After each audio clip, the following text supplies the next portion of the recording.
पिंपळगाव नजीकमध्ये मोठ्या प्रमाणामध्ये कचराची विल्हेवाट कशी लावली पाहिजे। आपल्यासोबत गावातील ग्रामसेवक आहेत।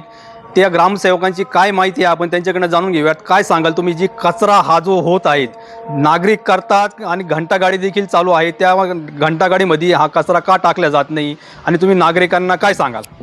आपल्या गावामध्ये घंटागाडी सकाळी निघते आणि प्रत्येक नगरामध्ये जाऊन कचरा गोळा करते, परंतु नागरिक जे आहे तो जो कचरा निघतो तो सर्रास रस्त्यावर फेकून देतात। ते फेकल्या गेल्यामुळे तर आपल्या गावामध्ये दुर्गंधी निर्माण होती। दुर्गंधीमुळे वेगवेगळ्या आजारांना निमंत्रण दिलं जातं। तर ग्रामस्थांना एवढीच विनंती की जो आपला झालेला कचरा आहे तो एका ठिकाणी गोळा करून घंटा गाडीमध्ये टाकण्यात यावा।